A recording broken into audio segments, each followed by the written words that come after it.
The XZone Radio and TV show is largely an opinion talk show. All opinions, comments, or statements of fact expressed by Rob McConnell's guests are strictly their own and are not to be construed as those of the XZone Radio and TV show or in any manner endorsed by Rob McConnell, Relmar McConnell Media Company, Talkstar Radio Network, its affiliated stations, or employees.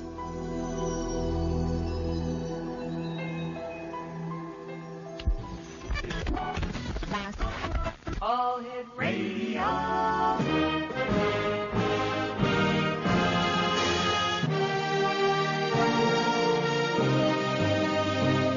Welcome to the X Zone, a place where fact is fiction and fiction is reality.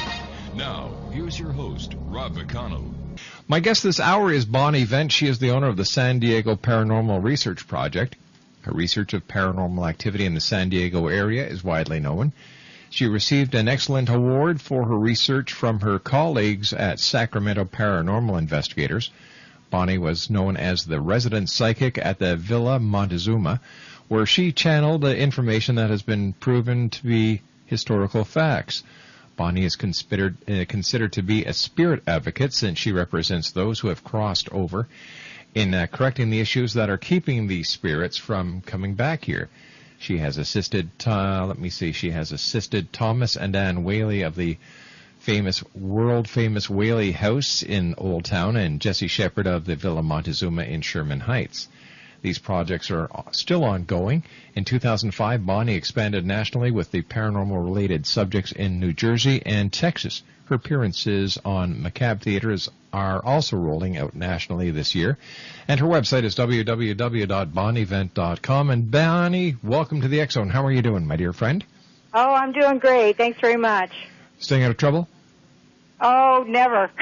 That's good. It's too easy to stay out of trouble. Yeah, I know, and I agree with you. Now, we're going to be talking about Steve Irwin, the crocodile hunter.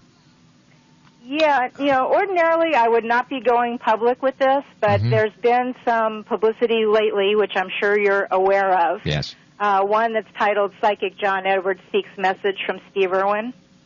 And, being that I actually did indeed receive a message from Steve Irwin, which got delivered, I took great exception to using spirit communication as a way to sell tickets to a performance at the Crocaseum.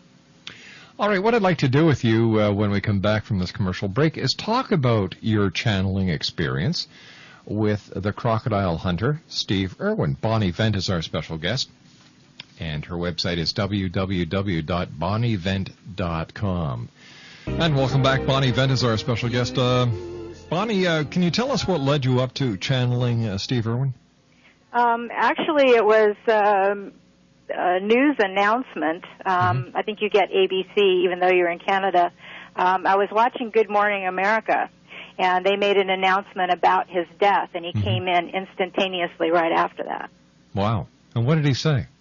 Well, the first thing is what people customarily say, which is, tell my family that I love them. And then the second thing was actually a clairvoyant transmission, so I got a little movie image. And what he showed me was a filing cabinet, second drawer down, pertinent documents, what to do in the event of my death, and make sure that my wife knows about these. And were you able to contact Terri?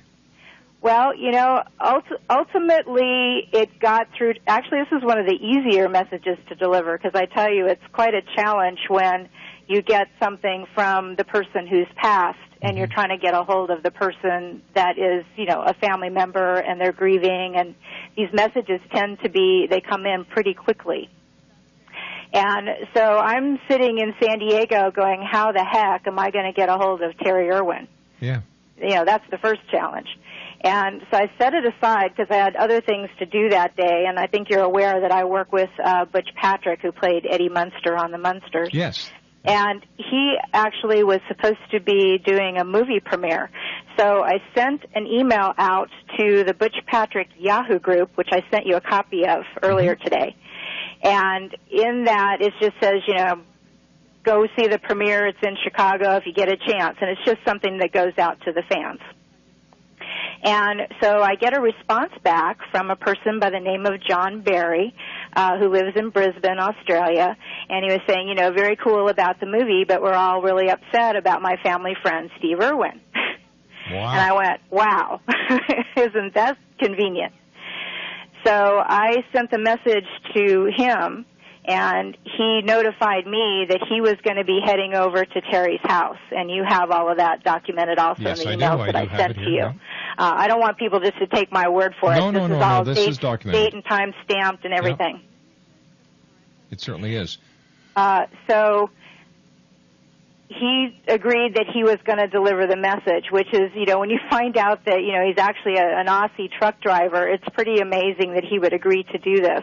And he was also very taken aback by Steve's passing, because this was very early on, and was having trouble getting his brain wrapped around it as well. But he agreed to, you know, he just printed out what I sent him and took it and, you know, gave it to her. I don't know whether or not you could actually consider that to be a delivery or not, because I'm finding out now that we're backtracking on this that he did actually make contact with Terri Irwin's assistant at the zoo, which you also have a copy of that email. Yes, I do. And, you know, it's very convincing when you do get documentation like you were kind enough to send me, and I also received documentation from, hold on here. Oh, what is his name? John Barry is my contact person. Right, yeah, and he did send me documentation as well. And he just happens to be a member of the Butch Patrick Yahoo group. That's how the connection was made. Now, do you think that this connection has a lot more significance than a lot of people would put on it? Well, it kind of gets into the magical. Mm-hmm. You know, what are the odds? There's 46 people in the Butch Patrick Yahoo group.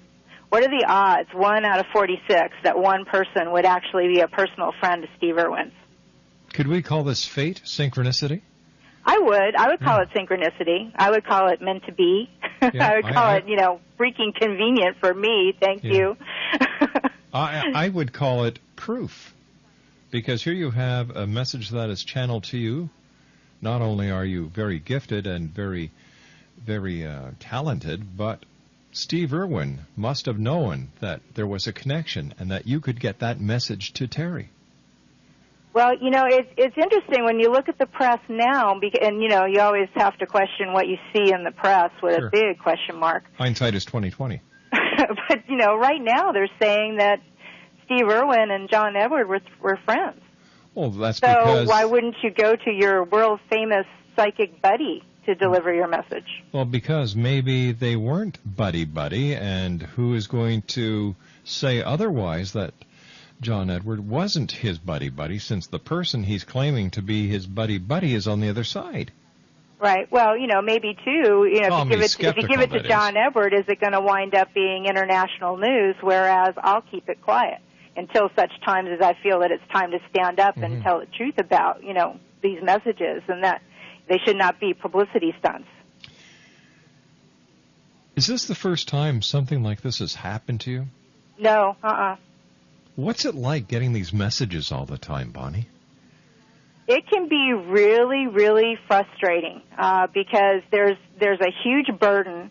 Mm-hmm. When you look at people that do the traditional readings, the recipient of the message is sitting right there, and and they have contacted the medium because they want to get a hold of someone on the other side. Mine works the opposite direction. The person from the other side is contacting me saying, I need you to get this message to my loved one. And the loved one's not sitting there. And you don't know the loved one. You don't necessarily know the person who contacted you. I didn't know Steve Irwin. Yeah. Not only are you responsible for your own life and the life of your families, now you become responsible for the spirit world and their family. Yeah, and when they have things that they want to complete up, and I think I mentioned to you before that as another example, I can tell you about this because the message was for Butch Patrick, and he's fine with me talking about it, that I received a message from Charles Nelson Riley when he passed. Really? And Butch Patrick knew Charles Nelson Riley from the show Lidsville that they did together back in the 70s. Now, that one was easy because, well, there's two things that happened. One was he didn't want to be known just for match game. He wanted to be known for his full body of work. And when you poke around a little bit on the Internet and when you talk to his life partner, they'll tell you that he basically said the same thing when he was alive. But then the other one was for Butch, and he just said, tell old Butchie boy I said goodbye, little bleeper, which is more the funny side of Charles Nelson Riley. Because at the time that he knew Butch was in, the teen heartthrob phase. And Charles Nelson Riley used to chase him around a lot. Now, when these messages come to you, do the spirits stay nagging you until you do what they ask you to do? It may not be like sometimes it's I've learned to just go with this and to do the best I possibly can do. But if I don't get the message delivered, or if the person that it's designated for doesn't acknowledge it, then it will come back around, and I'll be given like another person to try and deliver it to. And there's one particular case that's it's been going on for several years now, and the original recipient of the message did not want to acknowledge it. And in that particular case, there was actually action items for the recipient of the message. And really? So those action items did not occur. And so it came back around again. And so I will wind up meeting people that knew this particular celebrity. They will cross my path for some reason or other. And, of course, I'll mention, hey, I got a message from your friend. And usually they have an interesting reaction. It's like, oh, my gosh, I can't believe it. And, some other celebrities have actually offered to help and then dropped the ball. So We've got Scott on the line from Cleveland, Ohio. He'd like to ask you a question. Hi, Scott. Scott, are you there? Did we lose Scott, Superman? I guess Scott's not with us. Scott, if you're listening, please give us a call back, and we'll put you in contact with Bonnie Vent right away. Bonnie, can these spirits actually go and communicate with the people that they want to communicate with? Well, as far as I can tell, and of course I'm just going by my own experiences, there has to be a send and there has to be a receive. And so they may not, just because you have passed does not mean you have the ability to communicate back here. And it's pretty common that people will see, something or sense somebody's presence, and you're hearing a lot of this with Terri Irwin. And I have no doubt that she is sensing Steve Irwin's presence. He is a very, very strong presence, as he was when he was alive. And he still has the enthusiasm and, the let's go do this kind of attitude. And so she's been talking about feeling his presence for quite some time. When John Ritter passed away, the cast members of the show were talking about how they sensed his presence. I actually went to a taping of the show. And yes, he was definitely there. Were they aware he was there? Sort of yes, sort of no. I know for a fact that Priscilla Presley feels the presence of Elvis in Grace Manor. Mm-hmm. And she was on TV the other day discussing that. Bonnie, please stand by. You and I have to go to a commercial break with the news at the bottom of the hour. Bonnie Vent is our special guest, XZone Nation, www.bonnievent.com. That's www.bonnievent.com. Bonnie Vent is our special guest, www.bonnievent.com. And what's it like to be a spirit advocate anyway, Bonnie?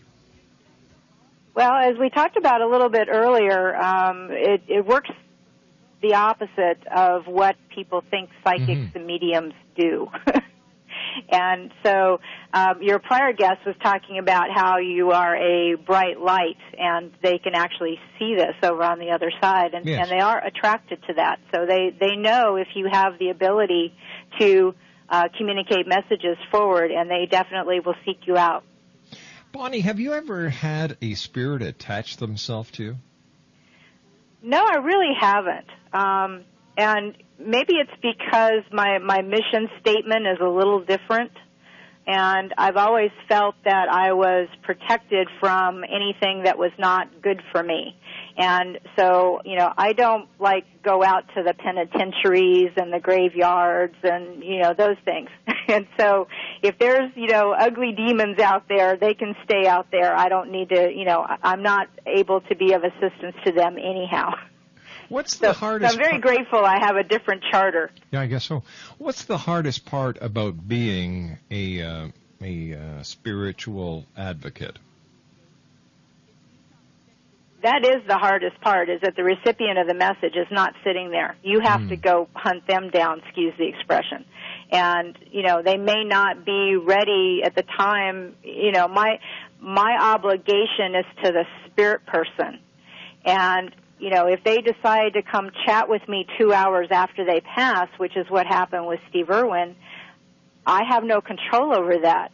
And in his particular case, it's like she immediately needs to know about these documents.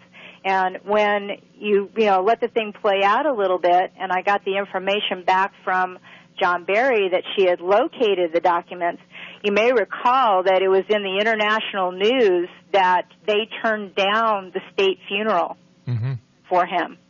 And according to John Barry, the reason why they did that was because the documents found in the file cabinet where I told her to go look for them said, I don't want that, and this is what I do want. And so she had a very, very clear understanding of what his wishes were. Now, to me, it got a little bit interesting because usually if you're going to write a document like that, and certainly the man did things that were very dangerous, so I have no surprise that he would write something, what to do in the event of his death, even though he was a young man. There again, you got to take, the press with a grain of salt. But it did come out in the press that Terri was interviewed, that Steve Irwin had always had a premonition that he was going to die in his 40s. And she considered that to be like his gloom and doom side, and she didn't want to talk about it. So to me, that makes a lot more sense that he would have a document stashed away in a file cabinet that his wife didn't know about. Because otherwise, why wouldn't she already know? No, that's true. That is very true. Now, tell me, do you think most people have an idea when they're going to die? Some people do. In the case of my stepfather, this is long, prolonged illness, and he's in bed and he's been sick for a long time. It seemed like he went through a preparatory process before he actually left entirely. And it's almost like they're spanning in two different dimensions. And in his case, he went back to like 1944. So he's sitting in a hospital room in San Diego, but he thinks he's in Pearl Harbor, and he can see his ship right out the window. And it seems to be, a lot of people will report this, that right before the person dies, they tend to go back to what they consider to be a high point in their life. Yeah, I've heard that. Yeah. But, I really don't think, I think the circumstances are as individual as that individual person. And one of the things that I've been tasked to work on, which to me it's like, this is lightweight stuff for me. My guidance said, we want you to start channeling people who have recently passed that want to talk about the transition process, because isn't that what everybody wants to know? What happens after we die? That was my next question. Well, there you go. What does happen to us? I would take a cheap shot and say, well, I'm psychic, I knew that. But there does tend to be, whatever information needs to get out, gets out. So, I'm just giving you what I'm being told to give you. But part of this project is actually individual stories, and they're very, very brief, and they talk a little bit about what happened, what caused their death, and then what happened right after the transition process. And one that you might find kind of fascinating, because I'm sure a lot of your listeners are into paranormal investigation, haunted houses, ghosts, and all that. Big time. To get the other side of the coin, I have this story from this girl named Jennifer T., who died in 1968, and she admits to doing the sex, drugs, and rock and roll. And she and her friends were up in her bedroom and decided under some drug-induced whatever that Russian roulette would be a fun game to play. So she proceeds to tell me, I didn't die from a drug overdose. I died from a point-blank range shot to the head playing Russian roulette. So after she leaves her body, she's met by her grandmother, who's not happy to see her at all. She's actually very pissed at her for doing such a stupid thing. So she wants to go back, and, so she's talking with her grandmother, and her grandmother's saying, you can't go back. Your body's not viable. It won't hold your spirit. You can't go back. And then Jennifer T. proceeds to tell me that, she says, I know people talk about the life review process, and they decided not to have me go through life review because I hadn't really done much with the life I had, and I exited out early. And so she is actually telling me that she is tied to that house, her parents never went back there, and that she is to remain there until such times as circumstances are right for her to reincarnate. And she right now is under consideration for that because circumstances are similar. We have Vietnam back then, we have the Iraq War now, a lot of drugs and escapism kind of stuff going on now. And so she's hoping that she's going to get to come back and complete that life. But if you were a paranormal investigator going into that house, you would say it was a haunted house. And it had a ghost. And this ghost is her. It's her. And she's going to stay there until they can get her a viable body to come back. And she goes on to say that she's not looking forward to being a baby again. Ick. Don't want to do that, but I guess I have to. And so she's in a cosmic do-over situation. Now, what has been your most challenging case? Probably the most labor-intensive case is the Hotel del Coronado and the very famous legend of Kate Morgan, which we talked about, I believe, last November. Yes. And, the fact that she's saying she's not Kate Morgan. And it's pretty easy. It doesn't take a whole lot scratching the surface. I'm not talking about doing Internet research because the Internet's just going to give you the legend. But, digging into the actual newspaper accounts of the day, logs from the Hotel Del, that sort of thing, really trying to get some as solid evidence as you can because this happened in 1892. But it was pretty easy to prove that she's not Kate Morgan. The tough part is to prove that she is Lottie Bernard, which is what she's saying. She's Lottie Bernard, which is who she registered as. And we wound up in the exact same circumstance as law enforcement did back then. No next of kin, very hard to find. There's, a couple Lottie Bernards around as far as census records, but, it's really hard to figure out if she's the right one, that kind of thing. Whereas Kate Morgan had, tons of relatives, and no one showed up to identify the body, unfortunately. So, seems like a case of mistaken identity. Now, I'm going to ask you the same question I asked Willie Windwalker Gibson. Have you ever had the heck scared out of you doing what you do? I really haven't. I mean, I had one circumstance where I was pushed up against a wall, and the spirit person actually came down over top of me, but I did not have a sense of fear. As a matter of fact, I felt like I was being pushed up against the wall so that I wouldn't fall over, because I got pushed against the wall, then he came down on top. And my mother was over on the other side. This was in her condo in San Diego. So we're not talking a notoriously haunted place. This is just where regular folks live. But it had been ranch land prior to those townhouses being built there. And so what he was trying to do was convey to me what things looked like when he lived there, which was the bunkhouse.